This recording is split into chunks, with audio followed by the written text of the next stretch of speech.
नमस्कार। मैं अरुण के शर्मा, एनालिस्ट वन थॉट। आज बात करेंगे एलन मस्क की। जैसा कि आपको पता है, डोनाल्ड ट्रंप से आजकल कुट्टी चल रही है और भारत इस मौके की तलाश में था। तो भारत ने मस्क की कंपनी को सारी मंजूरी, जितनी भी प्रकार की मंजूरियां थी, वो सब दे दी हैं। हाई स्पीड सैटेलाइट इंटरनेट देने के लिए स्टारलिंक को अब दावा ये किया जा रहा है कि दूर दराज के इलाकों में भी नेटवर्क मिलेगा, जो कि भारत के लिए खुशी की बात है। दूर दराज में जो पढ़ने वाले बच्चे होते हैं, अगर उनको इंटरनेट मिल जाए तो ये मेरा मानना है कि वो पढ़ाई में काफ़ी आगे निकल जाएंगे। या दूसरी इसकी दिशा अगर देखें, अगर कोई बहुत ज़्यादा बीमार है और उसको इमदाद नहीं मिल रही, उसको मेडिकल फैसिलिटी नहीं मिल रही, तो उसका संदेश किसी ऐसे बड़े हॉस्पिटल में दिया जा सकता है जहाँ से उसका इलाज हो सके। और यह प्रबंध किया जा सकता है, जब इंटरनेट होगा तो कम्युनिकेशन गैप खत्म हो जाएगा। दूर दराज के क्षेत्रों में भारत में बच्चे टैलेंटेड होने के बावजूद भी, क्योंकि फैसिलिटी नहीं है, इसलिए वो अपना पूरा कौशल दिखा नहीं पाते। तो अगर आ जाता है तो नथिंग लाइक दैट। तो इंटरनेट सर्विस प्रोवाइडर सैटेलाइट को सिग्नल भेजता है, सिग्नल सैटेलाइट से टकराकर वापस आता है, जिसे डिश कैप्चर करती है। डिश यूजर्स के लिए मॉडेम से जुड़ा होता है, जो कंप्यूटर सहित अन्य डिवाइस को इंटरनेट प्रोवाइड करता है। ये हमने एक टेक्निकल टर्म बताई है आपको। एलन मस्क की कंपनी स्टारलिंक को भारत से सैटेलाइट इंटरनेट सर्विस शुरू करने का आखिरी रेगुलेटरी अप्रूवल मिल गया है। तो न्यूज़ एजेंसी राइटर्स के सूत्रों के हवाले से ये जानकारी दी है। स्टारलिंक तीसरी कंपनी है जिसे भारत में सैटेलाइट इंटरनेट सर्विस ऑपरेट करने का लाइसेंस मिला है। इससे पहले वनवेब और रिलायंस जियो को मंजूरी मिली हुई थी। अब स्टारलिंक क्या है और ये खास क्यों है? तो स्पेस एक्स का प्रोजेक्ट है ये, जो सैटेलाइट के जरिए हाई स्पीड इंटरनेट देता है। स्पीड भी ज़्यादा होगी, 250, 300, 400, 500 Mbps। इसके सैटेलाइट्स पृथ्वी के करीब घूमते हैं, जिससे इंटरनेट तेज और स्मूथ चलता है। ये खासकर उन इलाकों के लिए फ़ायदेमंद है जहां आम इंटरनेट नहीं पहुंचता, जैसे गांव या दूर दराज पहाड़। अब स्टारलिंक को लाइसेंस मिलने से इतना वक्त क्यों लगा? तो स्टारलिंक भारत में एंट्री के लिए 2022 से कोशिश कर रही थी, लेकिन सिक्योरिटी चिंताओं की वजह से देरी हुई। भारत सरकार ने डेटा सिक्योरिटी और कॉल इंटरसेप्शन जैसी शर्त रखी थी। स्टारलिंक ने इन शर्तों को माना और मई 2025 में उसे लेटर ऑफ इंटेंट मिलने के बाद टेलीकॉम डिपार्टमेंट का लाइसेंस मिला। अब उसे आखिरी रेगुलेटरी अप्रूवल यानी Indian national space promotion and authorisation centre IN space E का अप्रूवल मिल गया है। और स्टारलिंक के सामने सरकार की 3 शर्तें हैं। इंटरनेट सेवा बंद करने के लिए कंट्रोल सेंटर भारत में बनेगा। सुरक्षा एजेंसियों को कॉल इंटरसेप्ट करने की इजाज़त होगी, क्योंकि ये अगर ना हो तो हमारे देश की सुरक्षा को खतरा रहता है। तो सैटेलाइट के जरिए विदेश में किए गए कॉल्स को पहले स्टारलिंक के गेटवे पर लाना होगा।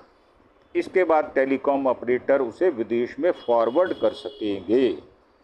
तो ये अच्छी शर्त है, मान लेनी चाहिए। अब स्टारलिंक को सर्विस शुरू करने के लिए और करना क्या होगा? तो लाइसेंस मिलने के बाद स्टारलिंक को अब सरकार के स्पेक्ट्रम हासिल करना होगा, जिसकी ऑक्शन होती है। भारत में ग्राउंड इंफ्रास्ट्रक्चर तैयार करना होगा। इसमें satellite, earth station, communication gateway और एक कंट्रोल व मॉनिटरिंग सेंटर बनाना शामिल है। इसके बाद कंपनी को सिक्योरिटी क्लियरेंस के लिए सर्विस की टेस्टिंग और ट्रायल्स करने होंगे। सिक्योरिटी एजेंसियां स्टारलिंक की सर्विस को बारीकी से जांचेंगी। बिना सिक्योरिटी क्लियरेंस के कमर्शियल सर्विस शुरू नहीं हो सकती। तो ये प्रोसेस है और स्टारलिंक इसका माहिर है, टेस्ला वाले। तो स्टारलिंक की सर्विस भारत में कब शुरू होगी? इसका जवाब ये है कि तारीख तो अभी नहीं बताई गई, लेकिन सूत्रों के मुताबिक सिक्योरिटी टेस्टिंग एंड इंफ्रास्ट्रक्चर तैयार होने के बाद कुछ महीनों में सर्विस शुरू हो सकती है। मतलब 2025 में नहीं होगी। स्टारलिंक की सर्विस कितनी तेज होगी, इसका खर्चा क्या होगा? तो जवाब ये है कि 50 Mbps से लेकर 250 Mbps तक की डाउनलोड स्पीड देने का दावा करता है ये, जो स्ट्रीमिंग, वीडियो कॉल और गेमिंग जैसे कामों के लिए काफ़ी है। भारत में स्टारलिंक के स्टैंडर्ड किट की कीमत करीब 33,000 रुपये होने की उम्मीद है। इसमें satellite antenna, mounting stand, wifi router, cables आदि शामिल है। ये सब कुछ टेक्निकल टर्म्स हैं। जो लोग नेट चलाते हैं उनको काफ़ी इस बारे में नॉलेज होती है, जानकारी उनको पहले से है। हालांकि मंथली सब्सक्रिप्शन प्लान्स की कीमत अभी साफ नहीं है। स्टारलिंक के लिए भारत में कौन कौन से पार्टनर्स होंगे? तो भारत की दो सबसे बड़ी टेलीकॉम कंपनियां जियो और एयरटेल ने मार्च में स्टारलिंक के साथ पार्टनरशिप की घोषणा की थी। ये दोनों कंपनियां अपने रिटेल स्टोर्स में स्टारलिंक के इक्विपमेंट्स बेचेंगी। ये पार्टनरशिप स्टारलिंक के भारत में रोलआउट को और मजबूत करेंगी। तो स्टारलिंक की सर्विस से भारत को फ़ायदा होगा क्या? देखने वाली बात यह है। स्टारलिंक की सैटेलाइट बेस्ड इंटरनेट सर्विस खासकर उन ग्रामीण दूर दराज के इलाकों में गेम चेंजर हो सकती है जहां इंटरनेट की पहुंच नहीं है।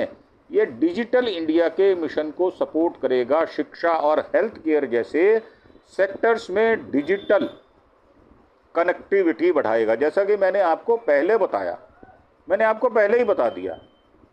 तो स्टारलिंक के 6,750 से ज़्यादा सैटेलाइट्स लो अर्थ ऑर्बिट LEO में हैं, जो कम लेटेंसी और हाई स्पीड इंटरनेट देते हैं।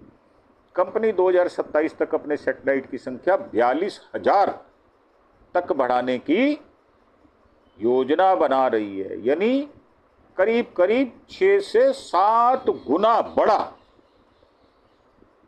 अब सैटेलाइट की संख्या करने जा रही है। स्टारलिंक की सर्विस अभी कितने देशों में उपलब्ध है? तो 100 से ज़्यादा देश हैं, वो अपनी सर्विस दे रही है। एशिया में ये Mongolia, Japan, Philippines, Malaysia, Indonesia, Jordan, Yemen, Azerbaijan जैसे देशों में मौजूद है। हाल ही में बांग्लादेश और श्रीलंका में भी स्टारलिंक की सर्विस शुरू हुई है। स्टारलाइट नेटवर्क से हाई स्पीड इंटरनेट कवरेज मिलता है। सैटेलाइट धरती के किसी भी हिस्से से बीम इंटरनेट कवरेज को संभव बनाती है।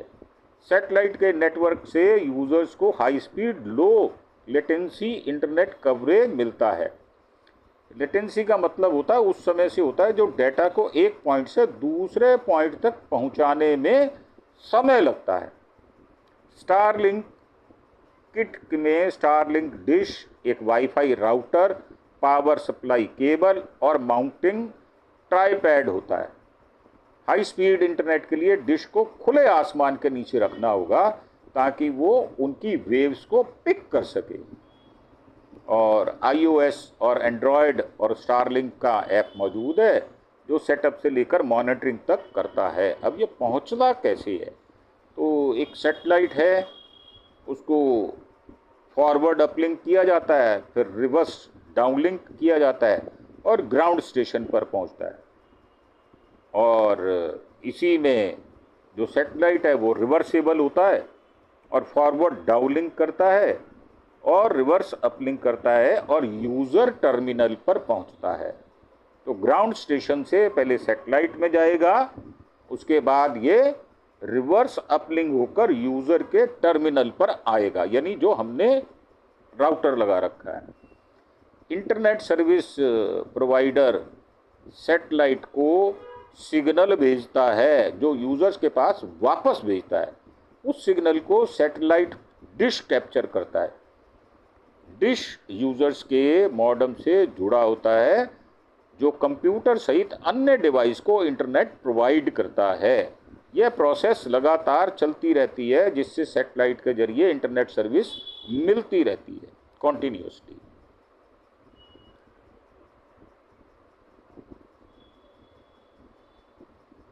और जून 2020 में सरकार ने IN स्पेस ई स्थापित किया था। डिपार्टमेंट ऑफ स्पेस ने जून 2020 में 2020 में इन स्पेस ई को स्थापित किया था। यह स्पेस एक्टिविटीज़ में प्राइवेट सेक्टर की भागीदारी को रेगुलेट करने और उसे सुविधाजनक बनाने के लिए सिंगल विंडो एजेंसी के रूप में काम करती है, और नॉन गवर्नमेंटल एंटिटीज़ के लिए लाइसेंसिंग, इंफ्रास्ट्रक्चर शेयरिंग और स्पेस बेस्ड सर्विस को बढ़ावा देने का काम करती है। तो इसको हम अलग से करने की कोशिश करेंगे। फिलहाल हमने आपको जो एलन मस्क का जो सैटेलाइट है उसके द्वारा हाई स्पीड वो इंटरनेट देना चाह रहे हैं स्टारलिंक के द्वारा, तो हम उनका स्वागत करते हैं। और ऐसा मेरा मानना है कि बड़े शहरों में सबसे बाद में दें, गांव में, दूर दराज इलाकों में, पहाड़ों में और रिमोट एरिया जो अंदर है, जहां छोटे छोटे गांव हैं, जहां 500, 700, 800, 1000 की आबादी है, उनको पहले प्रोवाइड करें, तो हमारा सपना ये चरितार्थ होगा और देश को, देश की जनता को, गरीब लोगों को फ़ायदा होना चाहिए। हम ऐसा विचार रखते हैं और ऐसी भावना रखकर हम भी ये कहते हैं कि ये कदम अच्छा है, इसको जल्दी से जल्दी निपटाओ और लोगों को सुविधाजनक, जो कम रेट में इंटरनेट जो है पहुंचाने का काम करें, तो हमारी जो शिक्षा का प्रसार बढ़ेगा, मेडिकल फैसिलिटी बढ़ेगी, कम्युनिकेशन गैप ख़त्म होगा और ऑनलाइन जो बच्चे पढ़ना चाहते हैं, जैसे हमारी इग्नो जैसी यूनिवर्सिटी है, उनकी क्लासेस भी लगती है साल में 1-2 बार, तो उसमें भी हेल्प मिलेगी, क्योंकि वो तो है ही शिक्षा के प्रसार के लिए पूरी एक डीम्ड यूनिवर्सिटी है। तो मुझे लगता है कि इन चीज़ों में फ़ायदा होगा और इसका भरपूर लाभ उठाने के लिए सरकार को थोड़ा झुककर भी, शर्तें मानकर इसको इम्प्लीमेंट करके जल्दी से जल्दी ये जो एक्चुअल यूज़र है उसके हाथ में पहुंच जाए, तो हम सफलता मानेंगे।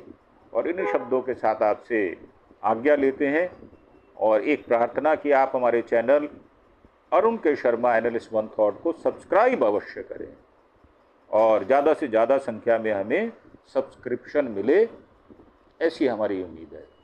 तो इसको एपिसोड को समाप्त करते हुए आपका धन्यवाद। Thank you. जय हिंद, जय भारत।